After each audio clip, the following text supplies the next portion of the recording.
Oh, hey everybody, welcome to Harmon Garage. I'm Aaron. Old lady that I met told me there was a C10 truck back here in the woods, and if I could find it, I could have it. So, been back here for a little while digging around. I didn't even see you guys show up, but if you want to come and help me look, let's go see what we can find.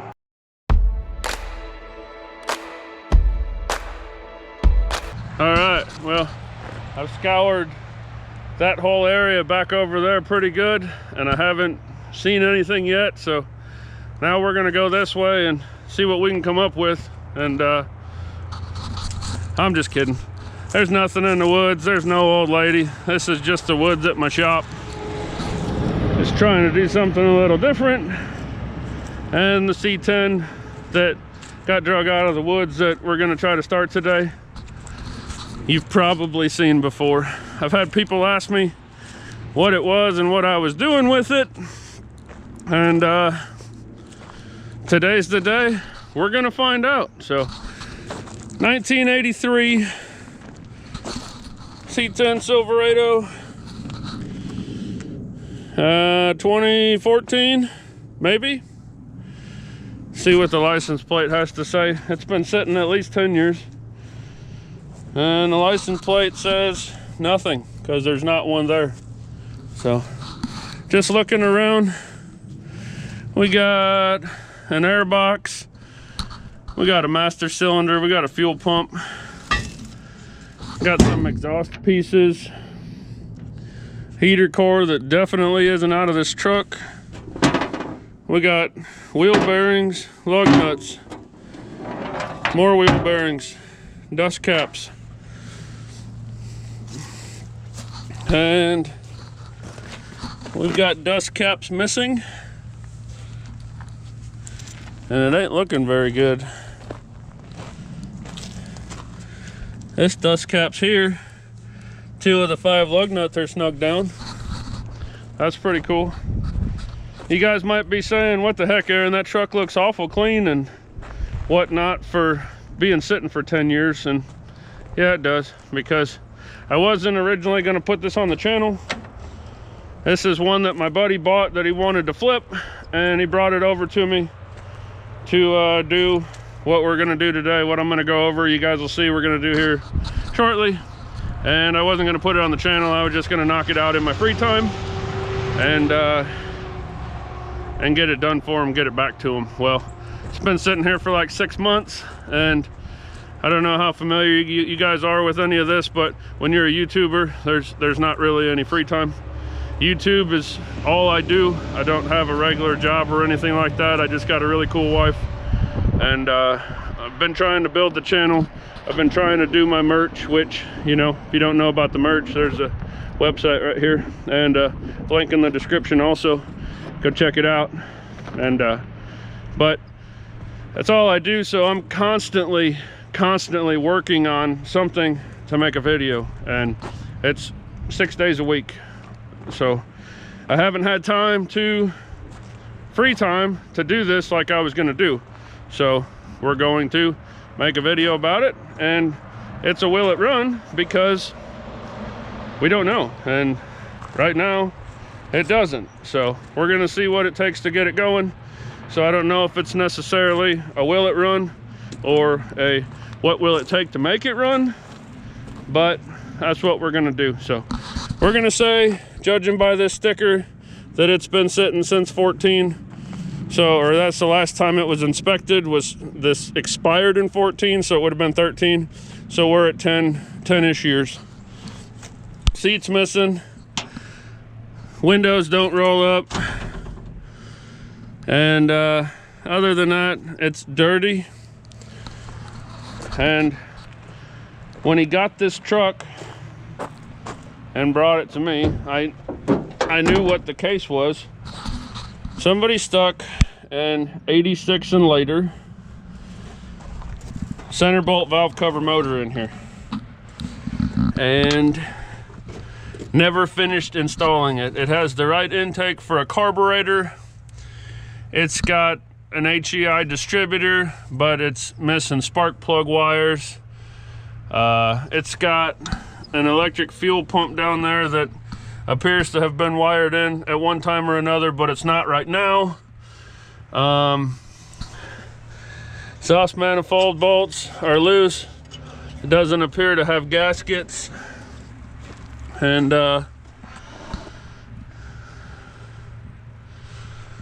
this side looks like they're all tight and has gaskets, so it's just that side, but there's no exhaust on it whatsoever. It's just manifolds. And yeah, so does the motor spin over? We don't know. Does the motor run? We don't know. I don't even know. I don't know if this motor got put in 10 years ago and it's been sitting for 10 years, or if the motor got put in 8 months ago and they gave up and my buddy bought it from them. So I'm not sure. So I'm gonna treat it like it's been sitting for 10 years, do a complete, you know, will it start process on it, and we'll see what can happen. Because at the end of the day, he's got somebody that wants to buy this truck.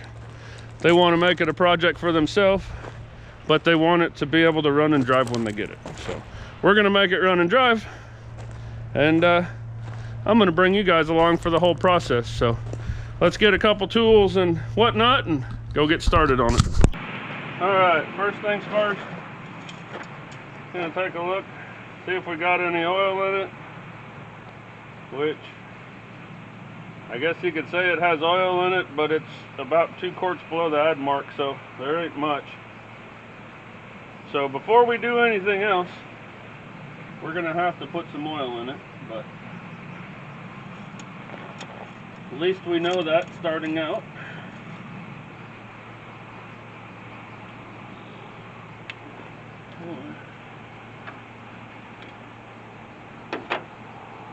The radiator is hooked up, top and bottom, but it appears to be dry. There's not a drip of nothing in it. So that could be bad, or it could mean they put this motor in and never finished it and just never poured fluid in there, which is most likely what the case is, and that's what I'm going to go with. So take our oil cap off, leave that cap off. Now, first thing I'm doing, this is what I normally do from the get-go. I'm just looking everything over to see what we have, because I'm not going to, I want to know the big picture and overall what I'm going to start with before I start doing anything. We've got really hokey connections from our throttle cable to our carburetor. Looks like the choke kind of wired in. We got a wire over here that's way too thin to charge, going from our battery to our alternator, but we can worry about that later. Looks like somebody took a, I don't even know what they got that spring from, but they got it wrapped into the vent on the alternator, running to the carburetor for a return spring. That's never going to work. We got wiring here for this fuel pump. It just needs to be hooked up. It's like some hokey wiring running to the starter. Distributor's loose as can be. Spark plug wires are missing. Yeah, just a whole bunch of what in the heck. So, we do have a wire hooked to our HEI, so that's good news. I'm gonna go grab a battery and we'll stick a battery in here, hook the battery up, make sure this thing don't burn down, and the next thing I'm gonna do is check and make sure I got power at my distributor, because if we don't have power there, then we know it's not gonna start right off the bat. So we're gonna check that, see how the rest of the wiring is, and we'll go from there. Okay. Got this battery here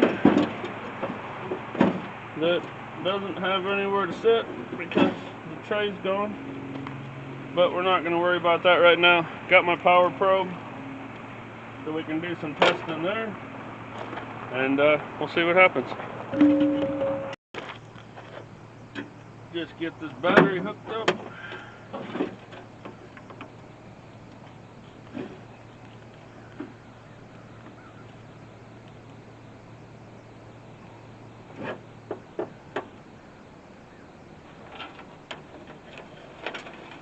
Hopefully this battery's charged. I don't even know. Probably should have checked before I hooked it up. Oh yeah, 12.6, we're good. I'm gonna turn the key on so we can have power. And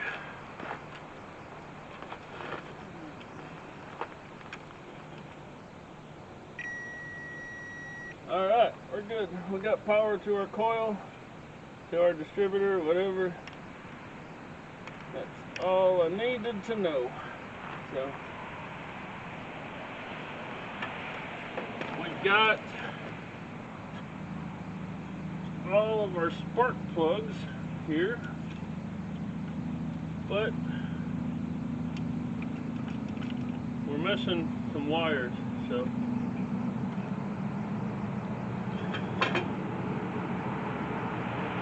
I'm gonna go see if I can find some spark plug wires laying around, and we'll figure that out, and we can get our have that hooked up, and then after that, see if maybe she'll crank over or something. Alright, found a couple spark plug wires in my junk over there, so what I want to do is track down where they have number 1. So looks like it's right here, so we're missing number 8, which I'll stick that on there and we'll get around to that when we get over there. And then we should have 4, 3, 6, and we're missing 5.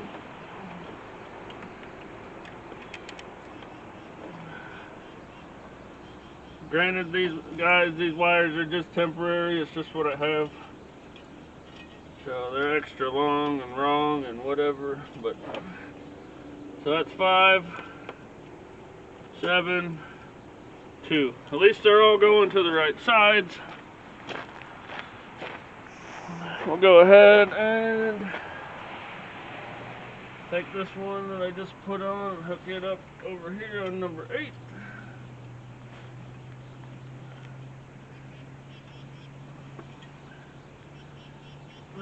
Okay, now I'm gonna grab a spark plug if I have one that's not in something, hook it up, and we'll check for spark. Okay, found a plug in the shop, and I went ahead, I took it out of a junk motor I got sitting in there, and I went ahead and cleaned it up with a wire brush and burnt it out. So I'm going to put it up here somewhere. See if I see any spark.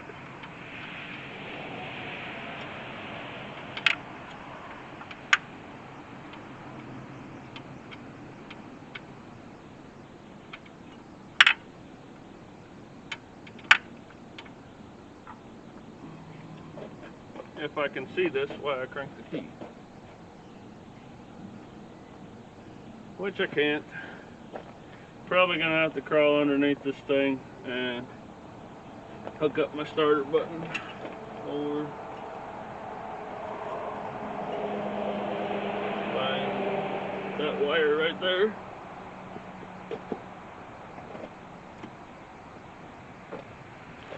Turn our ignition on.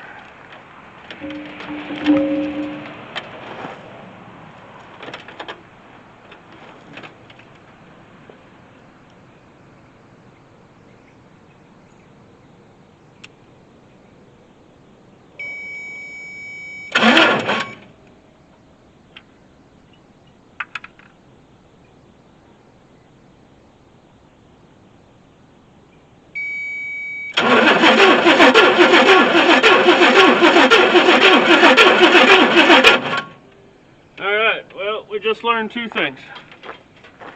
The motor will spin over, and it does have spark. So both of which are good. Now, before I go to spinning it over anymore, I'm gonna go get some oil and top the oil off so it's not low. I'm gonna go get some coolant and put a little bit of coolant in the radiator just so it's got something. And then I'm gonna get some gas and we'll dump it down in the carburetor and see what happens. All right, well, we know it'll turn over. We know it has spark. It's got oil in it. Only thing left to do is pour some gas down it and see if it wants to try to kick off. Now, if they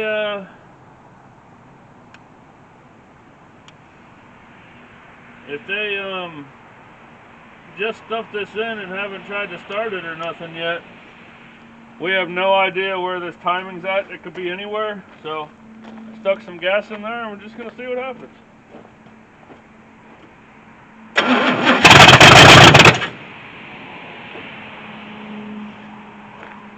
Well, we know what happens. It's gonna try to start. Should have probably ran a little bit longer than that, but see if we can fill the bowl up through this hose.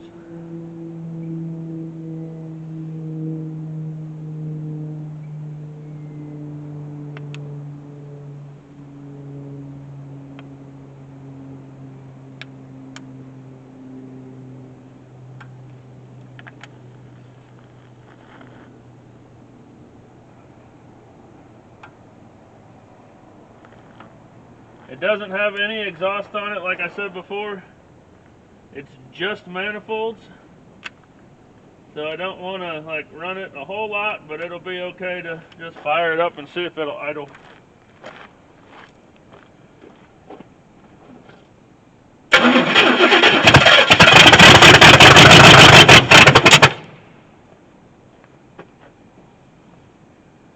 I don't know if it's burning the gas off that fast, or if it's timing. It's not running very long is what I'm getting at.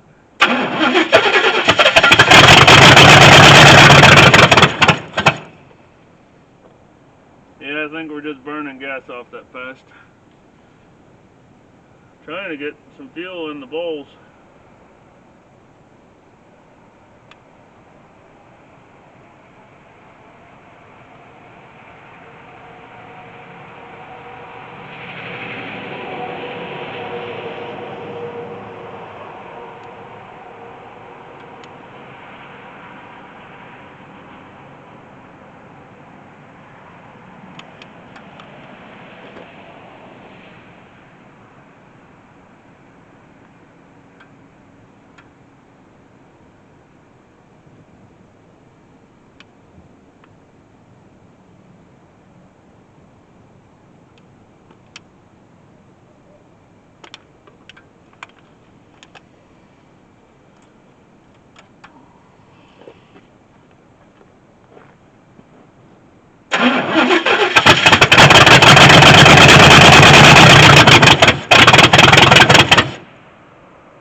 Alright, it's trying to kind of spit and sputter, so the timing's off a little bit, but it's running.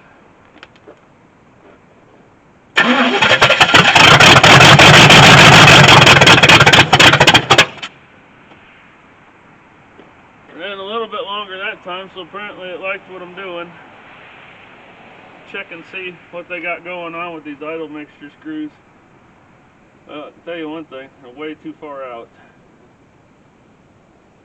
If you guys don't know, on these Edelbrocks, initial adjustment on your screws here, screw them all the way in, and you go out 1.5 turns on both sides.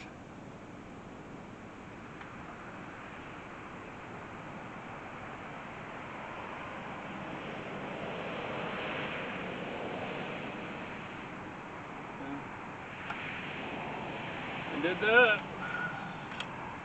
Let's try it again.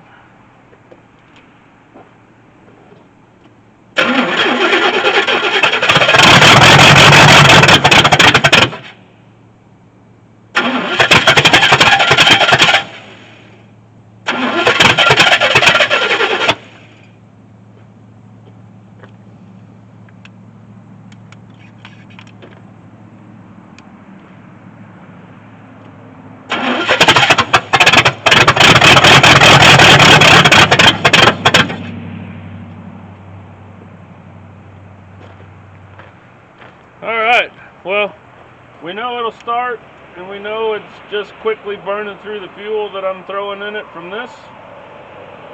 So we got a fuel filter in line there, and we got a fuel pump down here, which we need an electric pump because it doesn't have mechanical provisions for a mechanical pump, because it's a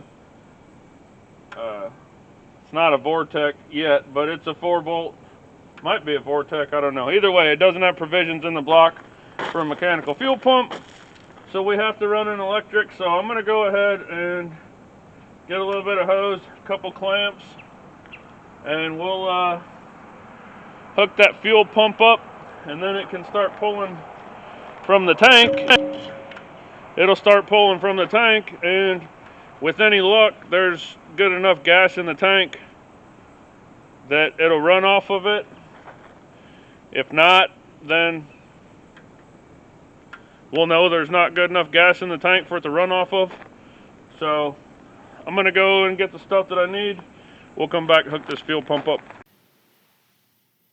Okay, I'm having some audio issues with the footage that I filmed, but what I'm doing here is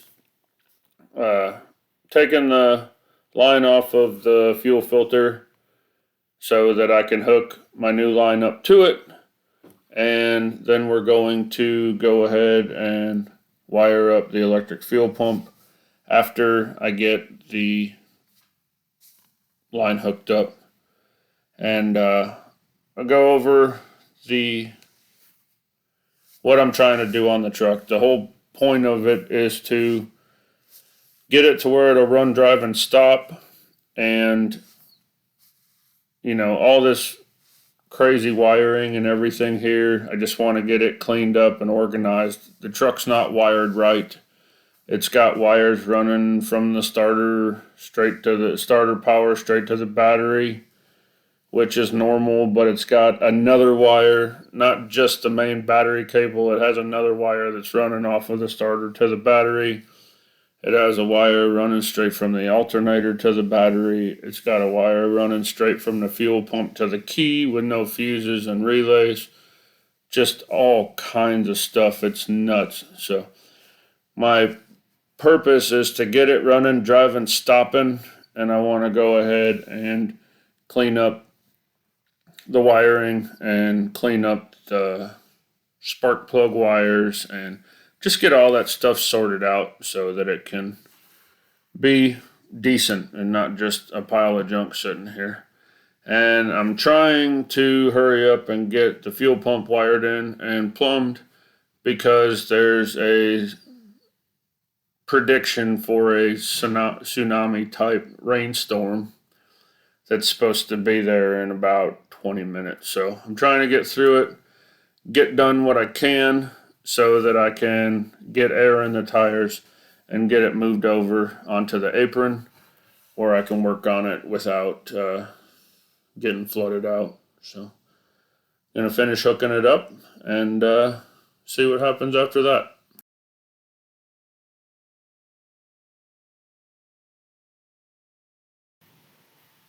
All right, time to turn the key on, check the fuel pump, and see if we got any fuel pumping.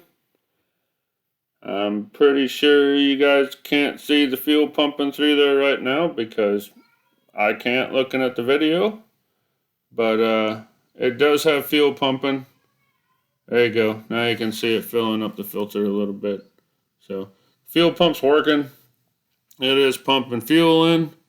So next thing we're going to do is try to get it to start.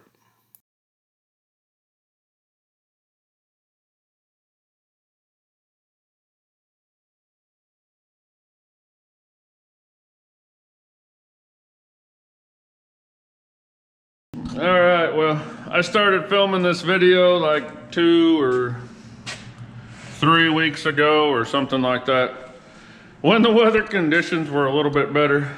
And when I left off with you, I told you I was trying to get it up under the awning or by the awning because it was supposed to start raining and I didn't want to work out in the rain. Well, it was warmer then and not that bad. And honestly, I probably should have just stayed out there and worked on it in the rain, because now it's currently 31 degrees outside and this is supposed to be the hottest part of the day.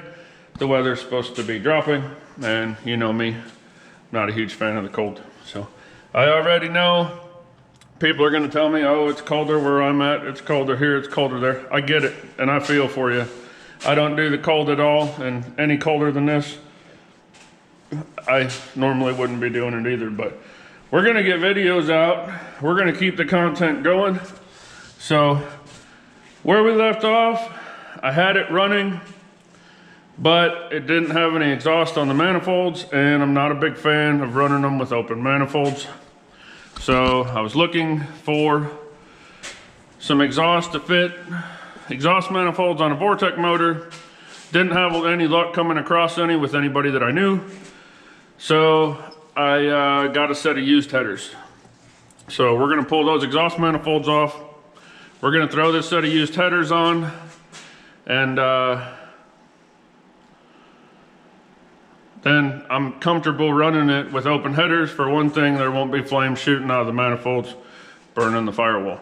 So we're gonna go out there. We're going to shiver till we get warm.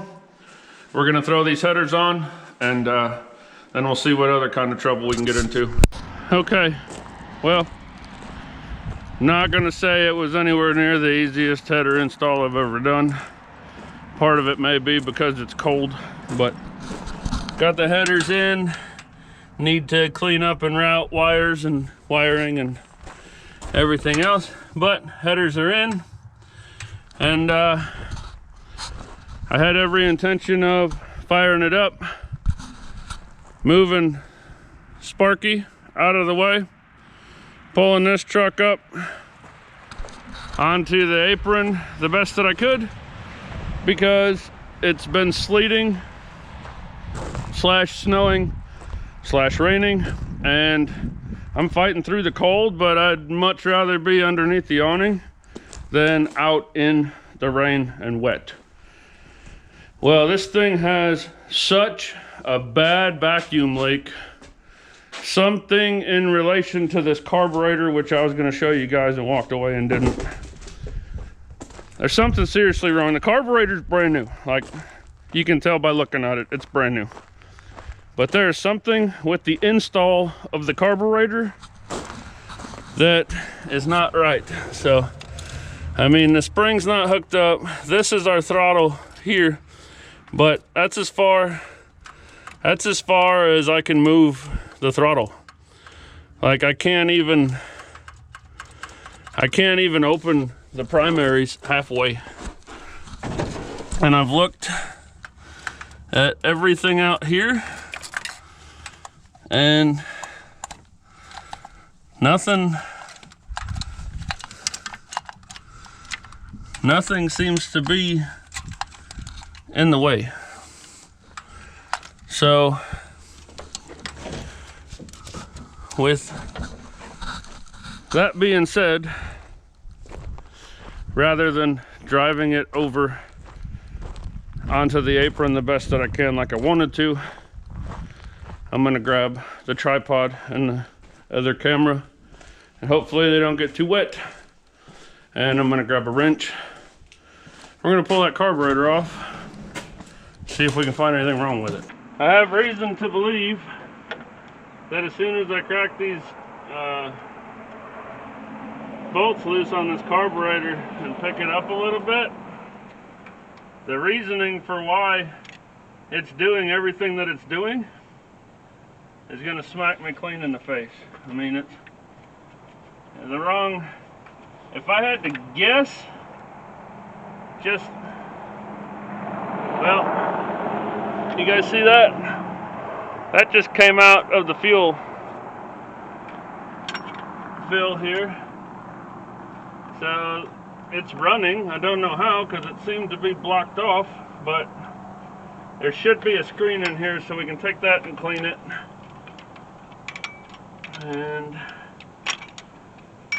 But regardless, that is not why our butterflies will not open.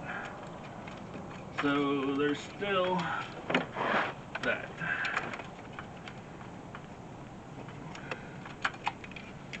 Get that hokey crap out of here. Get this. We got this in here.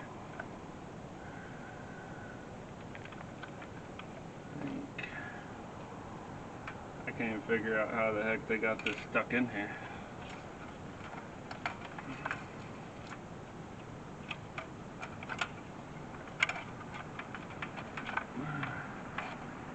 Guys, don't ever do this stuff. It's like a dang mattress spring just stuffed in here because it needed a return spring, which it didn't really need a return spring because it doesn't even have a throttle. So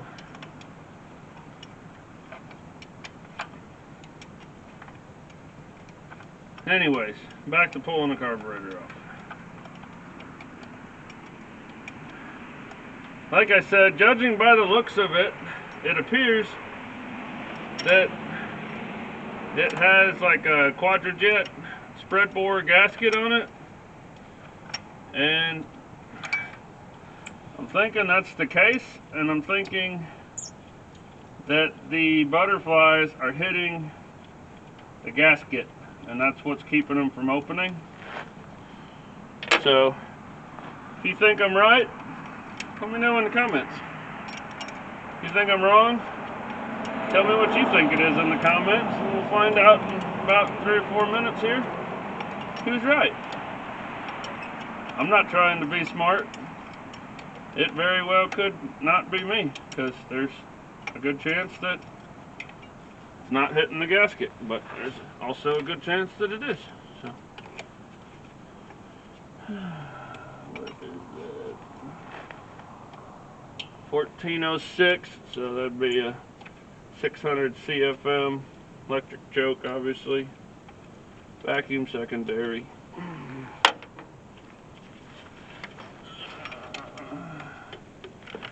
And if we have to, I've got Old Faithful in the cabinet in there.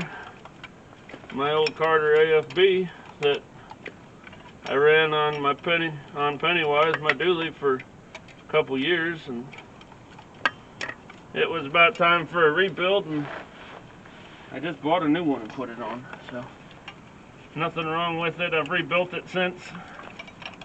Good carburetor. I just use it for backup or problem childs because I know it's a good carburetor.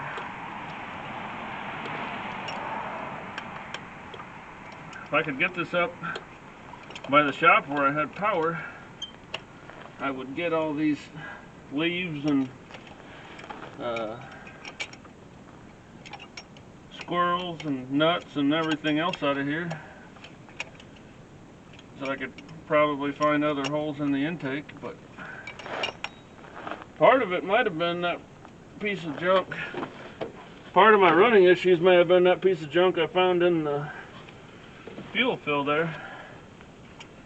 Might have been getting some fuel but not enough, which would be a lean situation. Oops. Could be part of the reason it was cutting out while it was running. But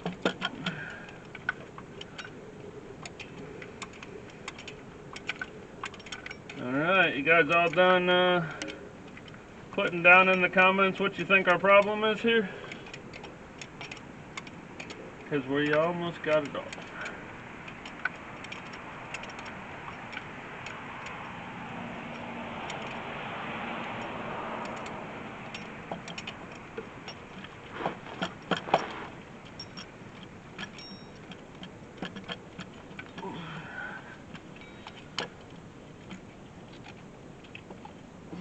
Alright, see what we got. Oh yeah! Check that. What I was saying, gas all over me. when I was pulling the carburetor is that I was thinking that somebody had probably put a spread bore gasket on this, and that's what the butterflies were hitting and keeping it from opening. So I'm looking over there now, and it has a spread bore intake. Can you guys see that? Yeah, you can see that. And along with the spread bore intake, it has a spread bore gasket. Now, you may see right here, those are the butterflies. And you may see down here, that's the other side of the butterflies. Now, you may see this gasket that's sitting in here that's not letting that open until you don't have anything pushing against it. Now,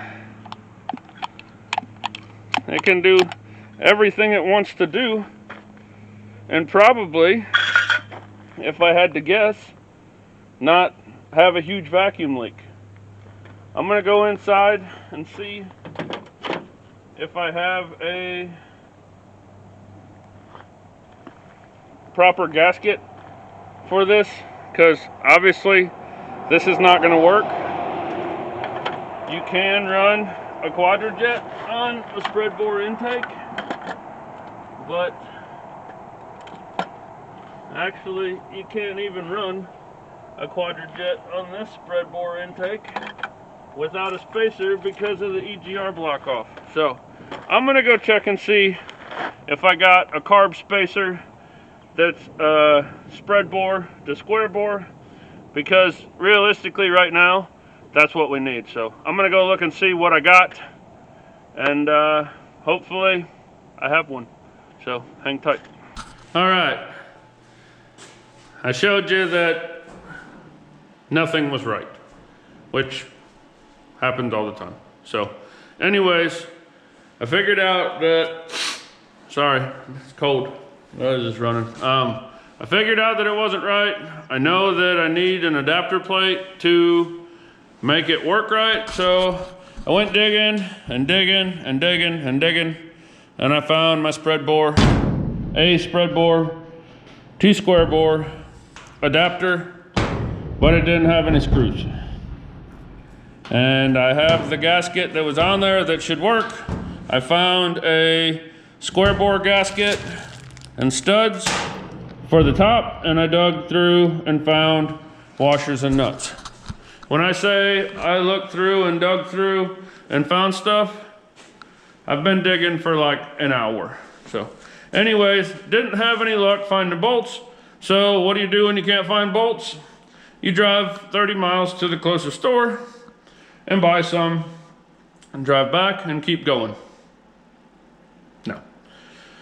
When you can't find the bolts that you need, and you have a little bit of fabricating skills, and you live 30 miles from the closest store that might have them, you just make your own. So these were about 1/2 inch longer. They were hex head.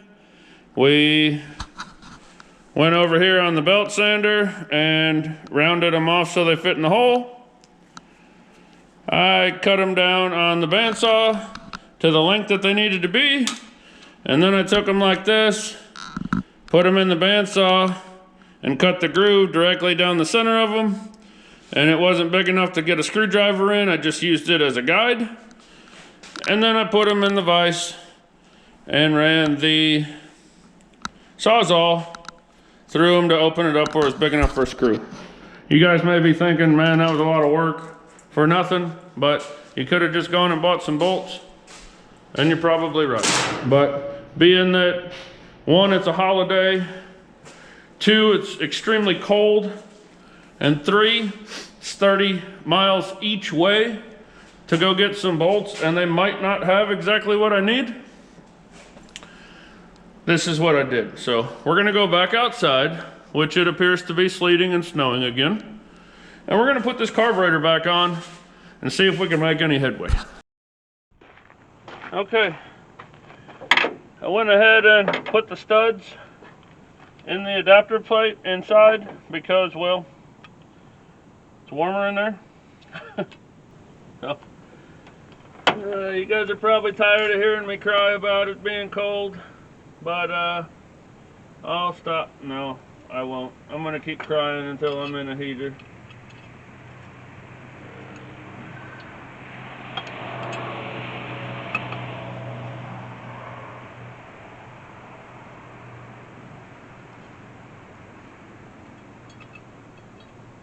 Alright.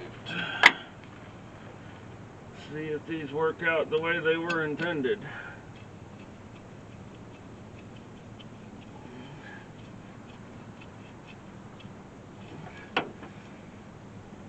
Yeah, that one tightened down.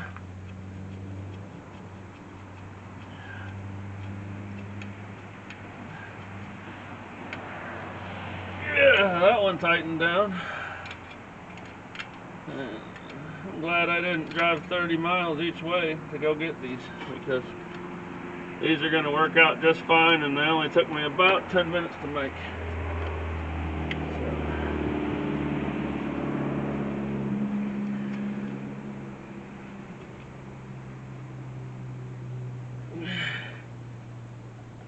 Yeah.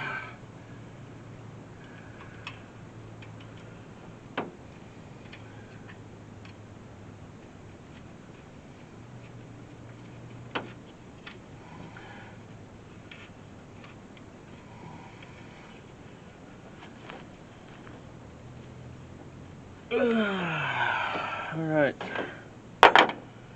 Now, just to double check, that's gonna be fine.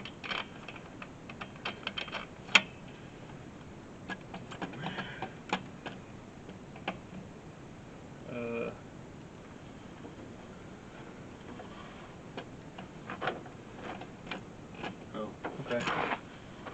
Thought I had a problem there for a minute. I couldn't. Didn't seem like it was lining up.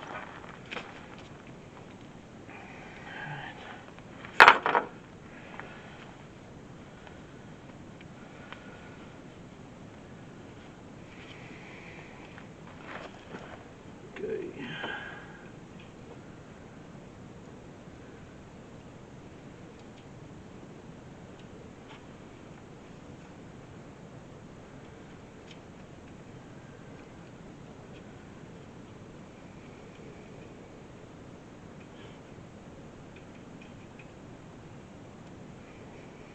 You guys still there? I'm not ignoring you. I'm just intensely, I don't even know what I'm saying. I'm trying to get this done. That's what I'm saying.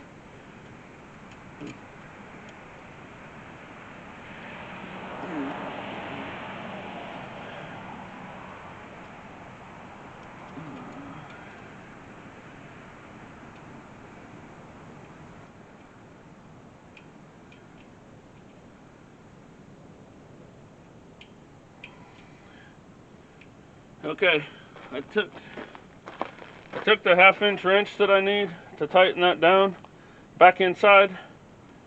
So I'm going to go inside, get the wrench, come out, tighten that down. I'll hook the vacuum lines back up. I'll hook the fuel line back up. And then we'll try to start this thing and see if we made any progress. All right, well, you win some, you lose some. And this truck was bought with the intention. First of all, this truck was bought and told that the motor ran, it was a good motor, and it got put in this truck, but they never finished hooking it up, and they never started it in this truck. That's the story that came with the truck. And when you buy stuff like this and do stuff like this, it's one of those deals where you just have to take somebody's word for it. I mean, you open the hood and you look at it and you go, okay, it's a pretty clean looking motor. It's got a brand new carburetor on it. It looks like it just got set in here. I'm gonna believe his story. The price is right, I'm gonna take it. And then people like me take it and say, okay, I'm gonna put a little bit of work into it and I'll get it running and driving. This isn't my truck. This is my buddy's truck. He bought it to flip it, brought it to me to get running and driving, just running and moving and stopping. And then he's gonna take it back and clean it all up and put a good interior in it and all that to have a nice truck for somebody. Well, I've brought you guys along on the path as far as I've gone with it, and that path came to an abrupt end. It's like you're walking through the mountain and your foot slips and you realize you're falling off the edge of the cliff if you go any further. Well, I got to the point where I'm falling off the edge of a cliff if we go any further. So it fired right up. I put the carburetor on with the spacer and the right gaskets, and well, I'll show you. I mean, spacer's on, gaskets are on. I put a throttle return spring on it and hooked the fuel up and everything, and it fired right up. And I came around from reaching through the window, grabbed the distributor, took a little bit of timing away from it because it felt to me like it had way too much, or not way too much, but a little bit too much. Took a little bit of timing out of it. I was just about to shut it back off so I could start the camera up. You guys might see the water on the camera lens. It's sleeting, and I'm trying not to have cameras out in the weather too much because I don't want to ruin them. So I was just about to shut it off to go get the other camera and the tripod and bring it out here and show you guys, hey, look, it's running and it sounds good and whatever. And tranny fluid started. Man, I ruined that lens, didn't I? Hold on, guys, sorry. There, that looks better. Anyways, I was just about to go get the camera, and I went to go shut it off, and tranny fluid started pumping out of the dipstick tube, tranny dipstick tube. And I was like, that's weird. Never had that happen before. And I didn't have the radiator cap on all the way. I just had it sitting there, and the radiator started foaming and blew the radiator cap off. And with everything I had in me, I whipped around real quick. I was over on this side, leaning over into the engine.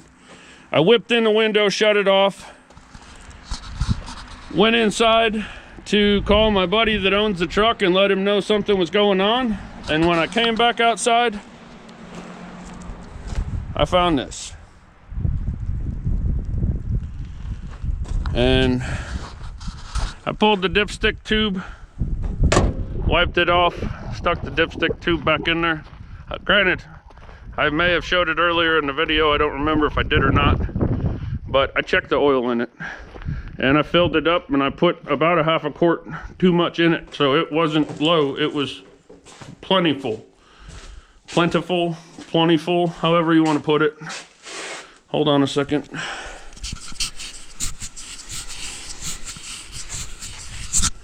So, my buddy told me that he'd been watching this truck for a while, like quite some time. It'd been sitting in the same spot over by where he lives. And then he found out that it came available for sale and he bought it. So we're thinking that motor got set in there a long time ago. Never got finished. We knew it never got finished, never got it running. And maybe rear main seal dried out, and when we started up and got it running, it blew the rear main out, and that's how the oil got all over the ground. And the fact that it blew the radiator cap off and was pumping transmission fluid out of the dipstick tube, the only thing I can think of that would make that happen is if the radiator was bad and it was pumping, if the radiator was bad and it was pumping coolant into the transmission fluid, which is causing it to bubble up and overflow, which is a possibility. And there's also a possibility that it had a bad head gasket that was creating pressure in the radiator that caused the radiator to fail, which caused it to push coolant into the transmission, and that's why it pushed the radiator cap off. There's a lot of could-be's. It could be anything.